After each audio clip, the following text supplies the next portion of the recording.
This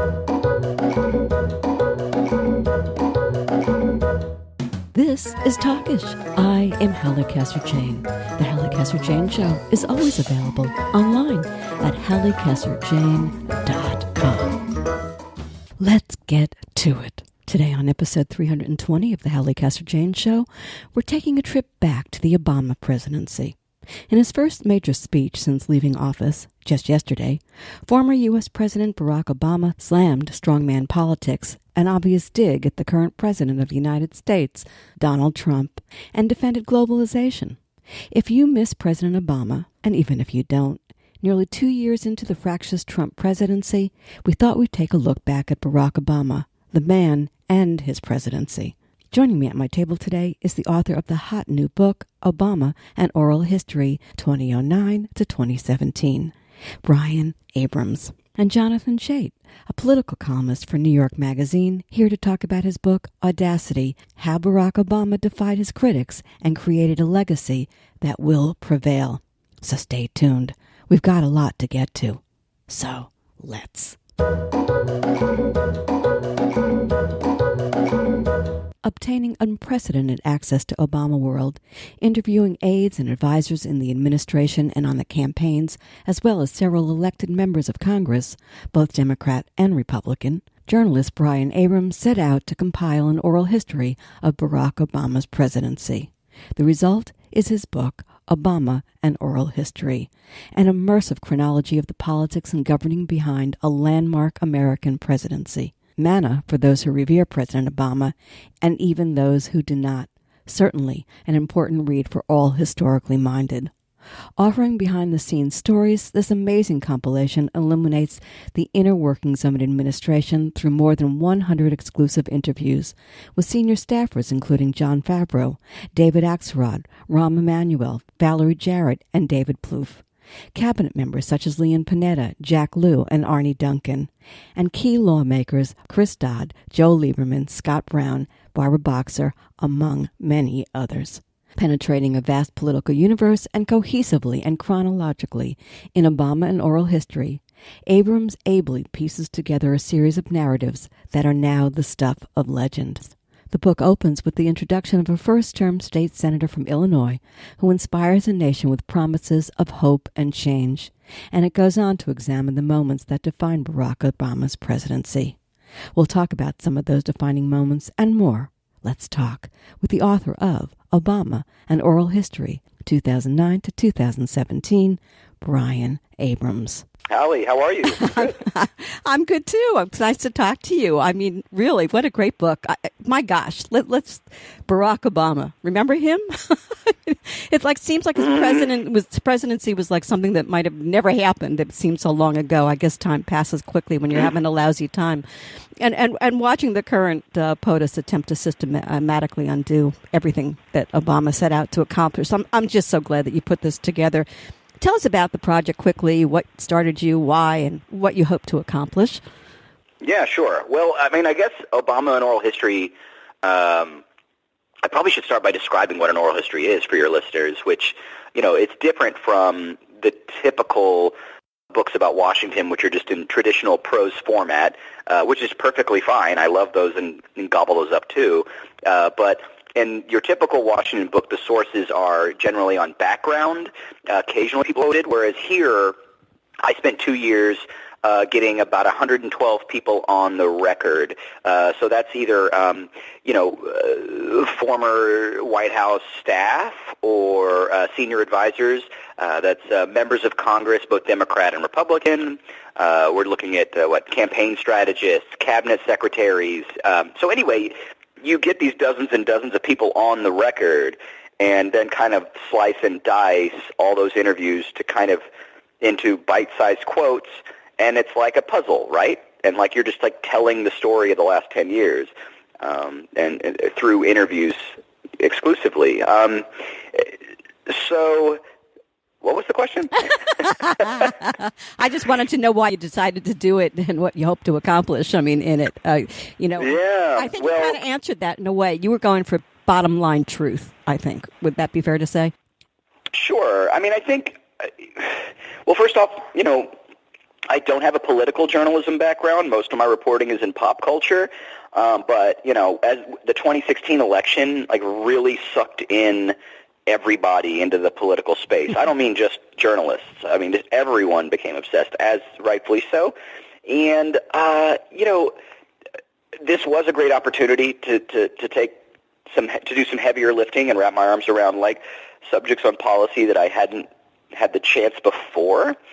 And I really wanted to speak to kind of two audiences at once because, on the one hand, I wanted to create a book that I knew people who love to gobble up political books would. I wanted them to devour this.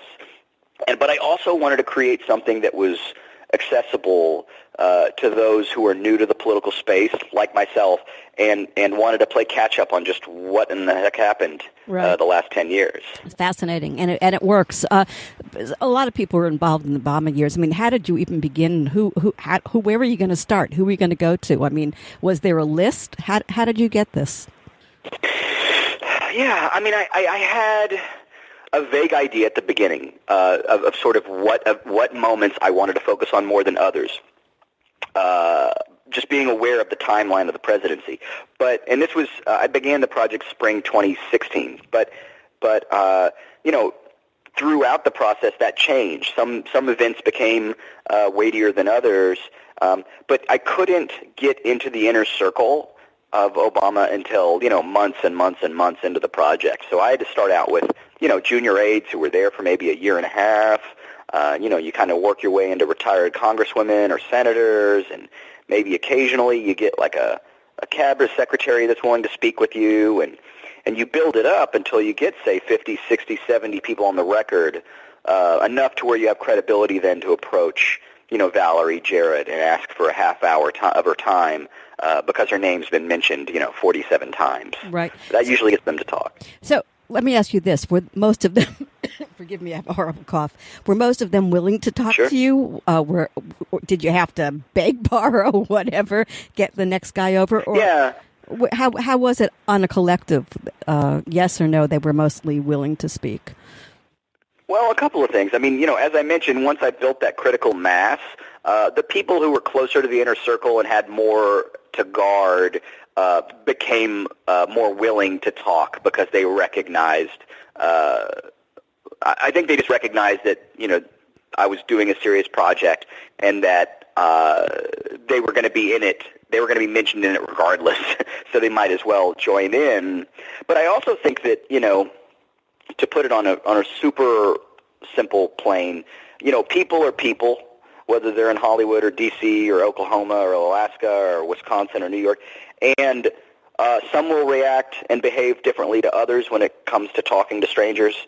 Hopefully you catch them on a good day, you warm up to them, and you get what you can from them, Right. Whatever they're willing to share. Oh, and of course, and I say that as someone who, you go after specific people for specific topics. I didn't just sort of press record on the button and just wait for them to blab out whatever they wanted. Right, I hear you. I listened in my interest some of the names of the folks that you interviewed. Who did you want to talk to? Who did you feel was important to record, who you couldn't get to? When they're not being a part of this wonderful historical compilation, who bothers you that they're not in there? That's a good question. So I think that there was a time constraint with me as well. I was already months beyond the deadline for the manuscript. And so there were some people I just couldn't get to. But, as I mentioned, if there were 112 people that agreed to speak, I easily reached out to another 130 who said no to me. But I think, I've done enough of these oral histories that I know that that's kind of the way it goes. And so by that point, I became more zen with it. I didn't get hung up if someone, said no. It's just going to happen. Some people are going to talk, and some people aren't, and you do your best to get everyone. And, you don't give up so easily. You don't take no for an answer right away. And, you get what you get. Right, but was there one that you really go, geez, one of these days I'm going to get to them? I know I have a list of people like that who I want to get to. Well, I mean, it's true. I mean, I think about, like, okay, so Larry Summers, who was a giant voice in the sort of economic circle of the first term of the Obama presidency, and a controversial figure who seemed, as it's been kind of reported, he seemed to spearhead the more conventional policy approach to some of the financial sector decisions. It would have been great if he agreed to talk. He didn't. I got plenty of other economists who did, and I thought they were all wonderful sort of storytellers. Okay. A guy like a Greg Craig who whose name who ran the White House. Right. That man. I'm so funny that you said that because I've worked. That name makes me crazy. Does it make you crazy? What were his parents? Craig? Yeah. What were his parents thinking with that name? Sorry. Sidebar. Oh, I see. Yeah. Well, yeah. I guess they just wanted to torture him. Well, no. So Greg Craig. So he ran the White House counsel's office the first year and a half. And, his big project was the shutting down of Gitmo, which didn't happen for a number of reasons. And I would have loved to have spoken with him about, his frustrations. Okay. So I mean, it's true. There are characters I would have loved to have included, but... Well, there has to be a part two is the reason I went down that road with you. I want you to do number two and go and get the rest. Because I really enjoyed this. I see. So there's a method to the madness here. Listen to me on this, Brian. I being a journalist myself, I know how sometimes you want to keep what you're doing under wraps. You don't want people to be influenced by what they may know or one way or the other. And that was an issue for you, too. And it's Washington, darling. Everybody wants to tell everybody everything. Was it hard to keep this project under wraps? Oh, I see. Yeah, well,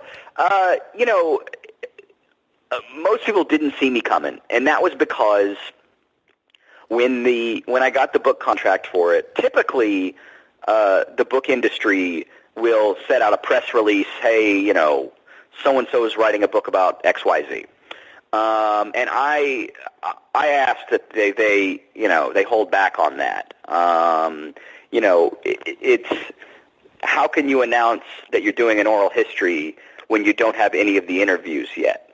And it was actually really risky of the publisher to even give me that deal in the first place. So for the fact that they didn't see me come in, I get that word travels anyway. But I wasn't too worried about that. I mean, I kind of knew that some people would know that I'm working on this and others weren't. But the idea of keeping it secret was important so that no one got together and said, "Hey, None of us are talking to this guy." Right. And I've had that I've had that happen to me in other stories before. I didn't know if Obama people would react that way or not, so I couldn't take that chance. Let me get into some specifics here with you.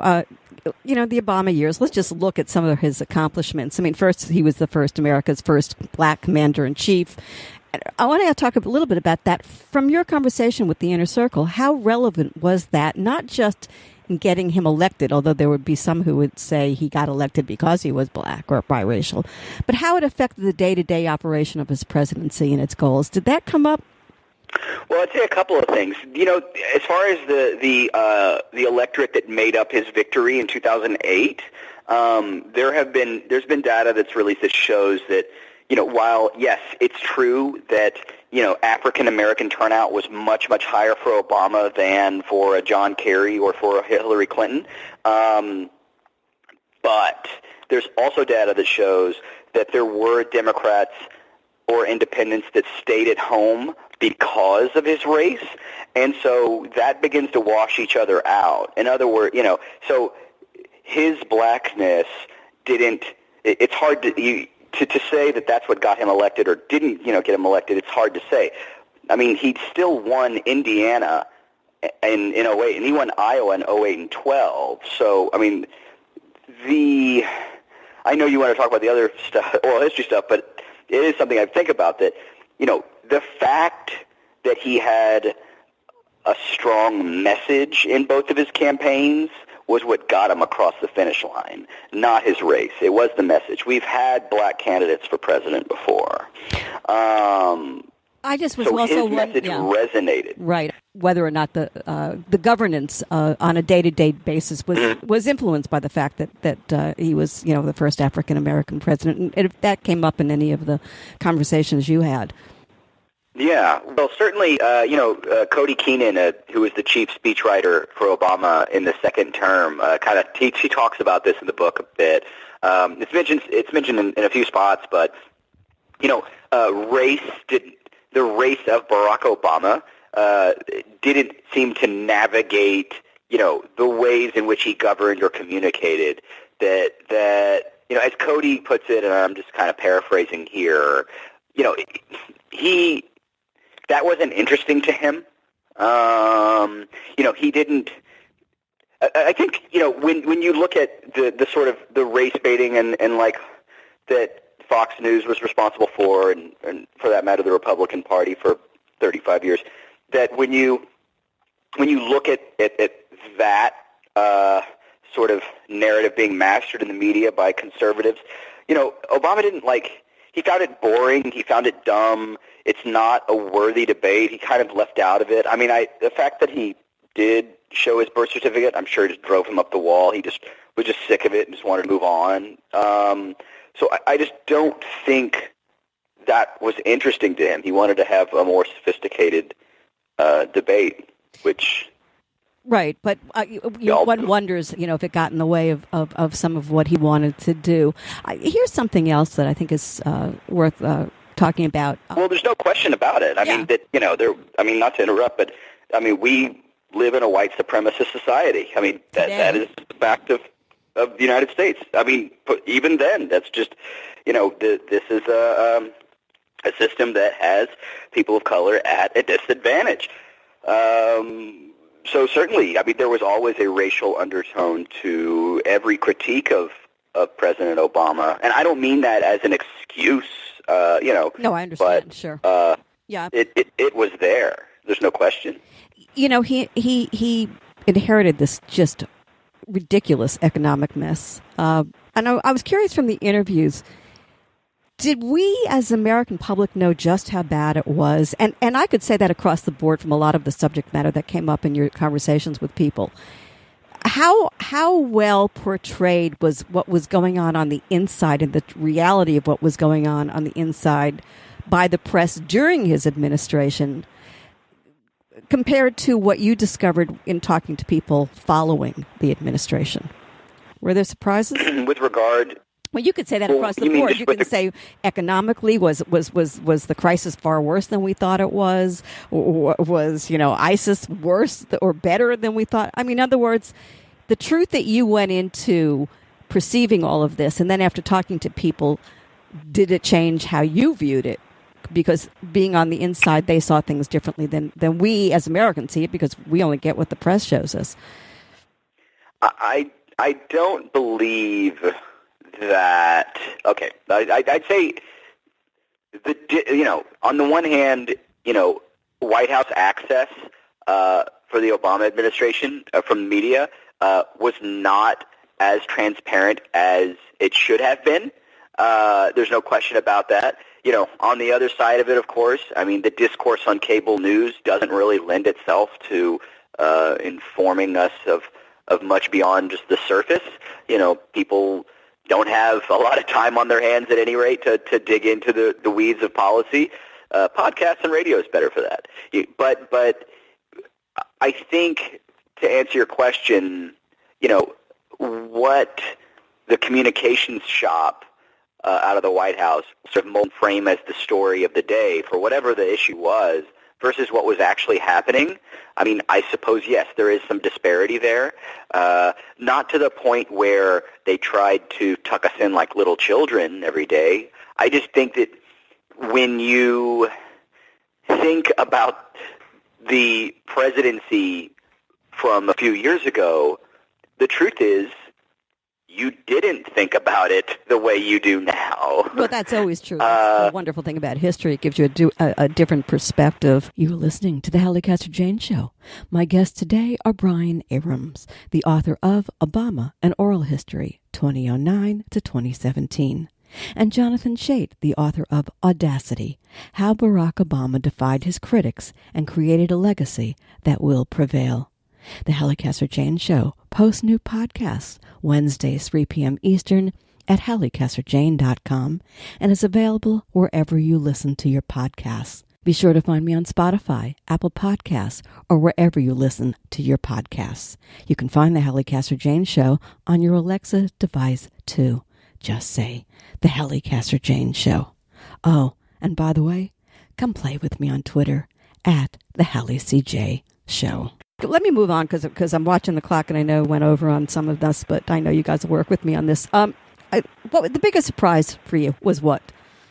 The biggest surprise for me was more personal, was that I found myself enamored by the budget wars more than I ever thought I would be. And it just never occurred to me that I would find myself interested in anything having to do with counting numbers.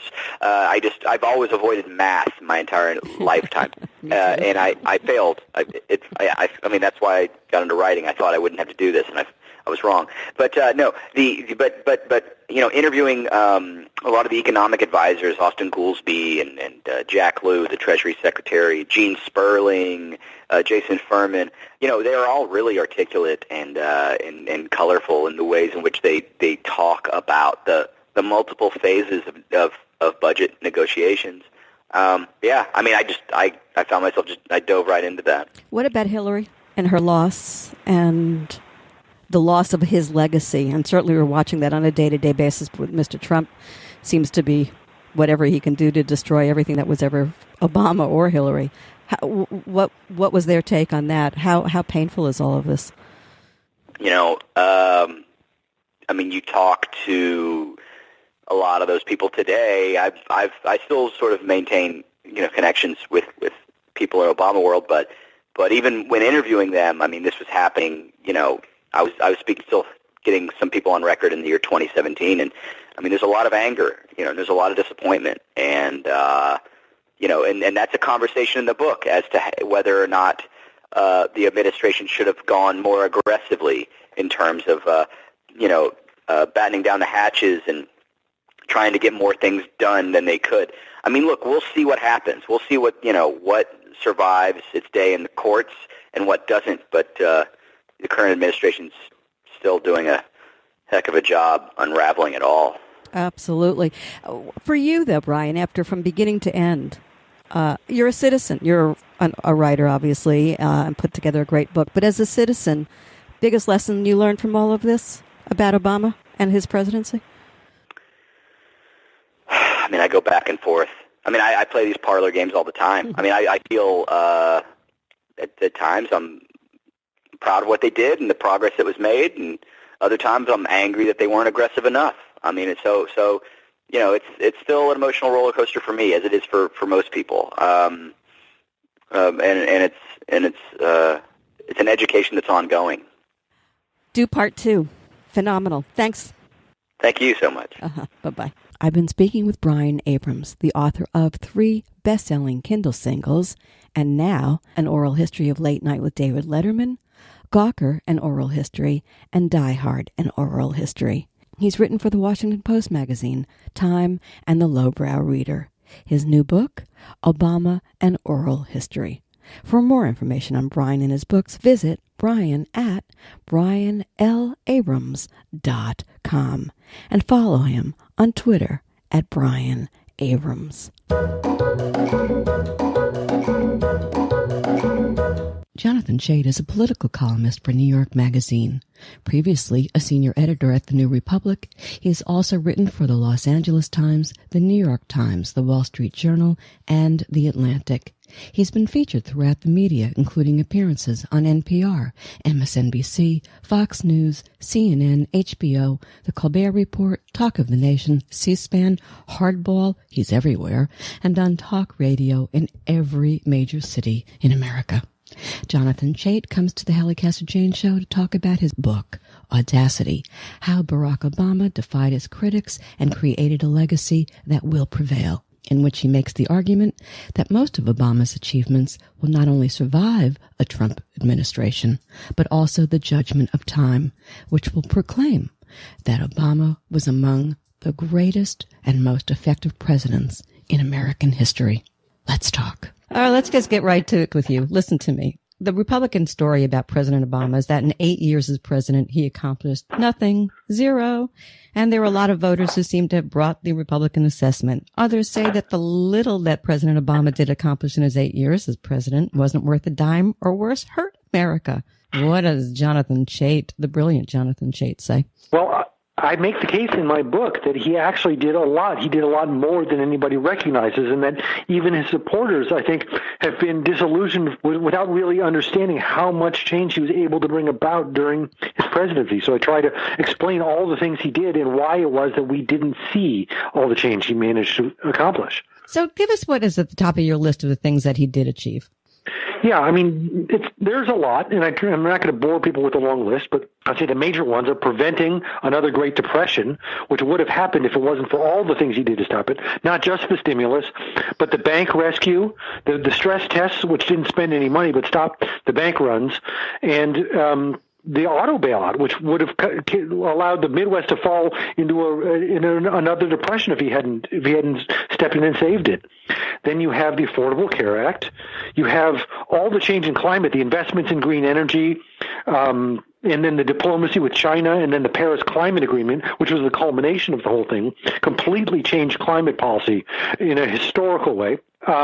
You have Dodd-Frank, which regulated and transformed, changed the financial sector, dramatically reduced risk and the benefit of too big to fail and that whole problem. I think they took care of that with very tough regulations and consumer protections, raised taxes on the rich, cut them on the poor, education reform.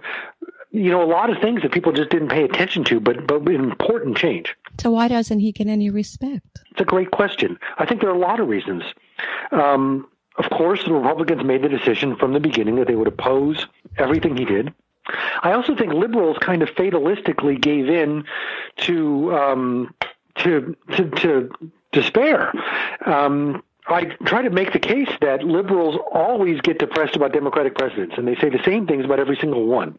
He's faint-hearted. He gave in too much to the other side. He's in the pocket of business. He won't speak out and articulate our values. We need a real, true progressive champion. They said about everyone going all the way, every Democrat going back to Roosevelt, they said the same thing. And sometimes it's right, but in this case, it wasn't right. So many Obama supporters, if you ask them, they'll say something like, well, it's Republicans' fault he didn't get anything done. But they're wrong. He got a lot done. Okay, so listen to me.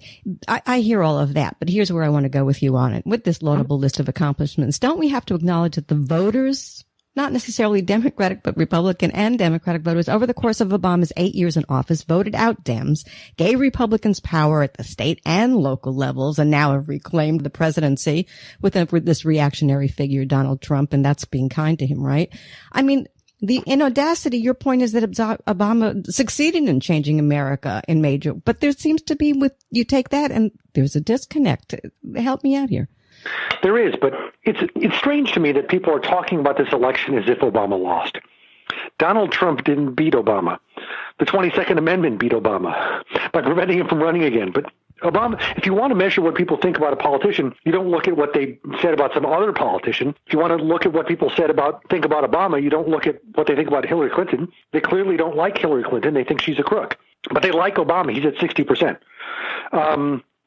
And so it's true that he left the Congress in Republican control, but the last 5 presidents all left Congress in opposing party hands.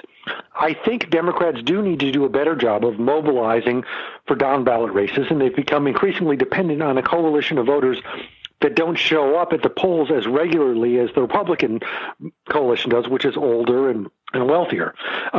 That's something they need to fix, and to some extent may be fixed over time as this young, heavily Democratic generation ages. But I don't think that's the right way to judge Obama. I think you have to judge how did he change policies, and I think these are deep changes, and I think a lot of them are going to be lasting and difficult to reverse.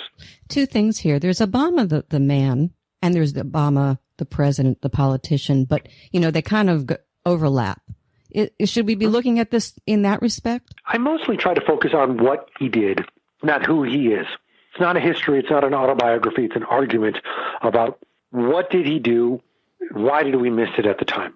But it's impossible to miss his personal qualities, which played a huge role in the successes he managed to have. He's obviously very, very intelligent, very long-term minded, not distracted by whatever short-term thing has captured the attention of cable news at any given moment. He kind of disdains that immediate thinking and manages to keep his cool and make good, sound, long-term decisions. Sometimes he avoids risk, and sometimes he's willing to throw the dice. Like after Scott Brown won the Senate seat in Massachusetts in 2010, half the Democratic Party or more was throwing in the towel on healthcare reform, and it was just reported throughout the press as being dead. As just a fact, it was over.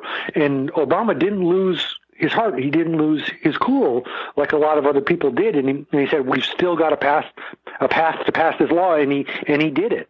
Let me bring this into you. The Obama legacy, really any president's legacy, is surely measured over the long term rather than the short term.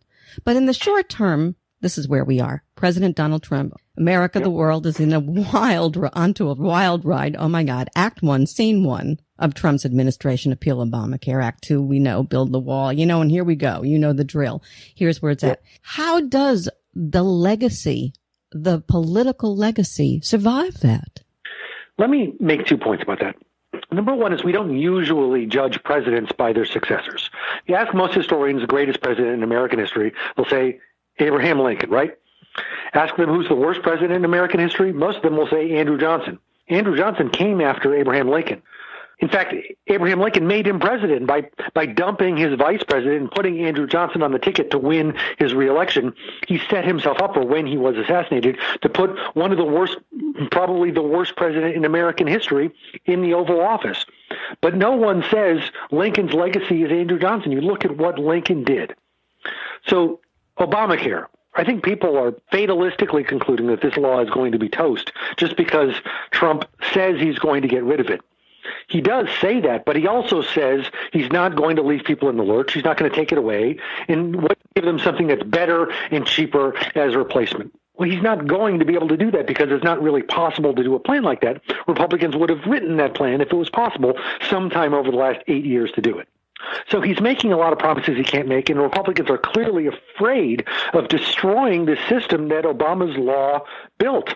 So this is really a time bomb that's going to blow up the Republican Party's control of government, and they need a way to finesse it.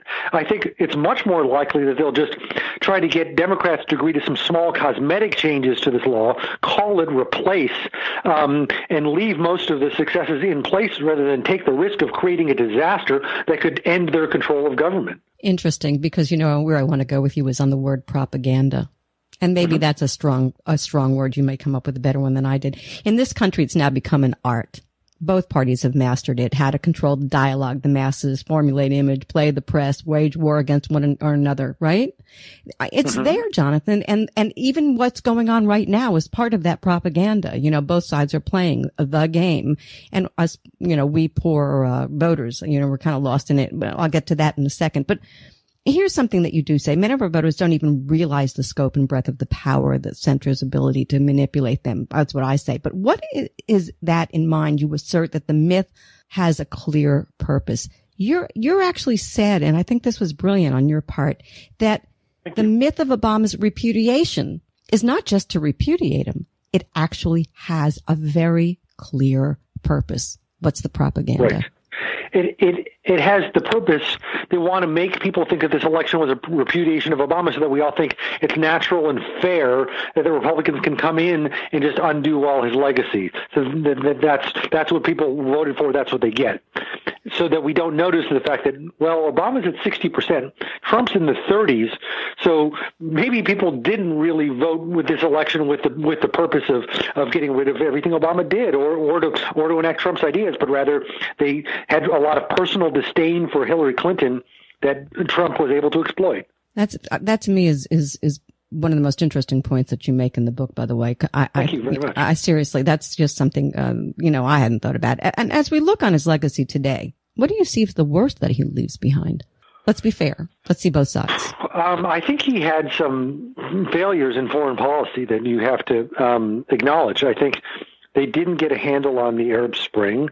They didn't know what to do in Syria, the refugee crisis, which is helping to destabilize Europe as well.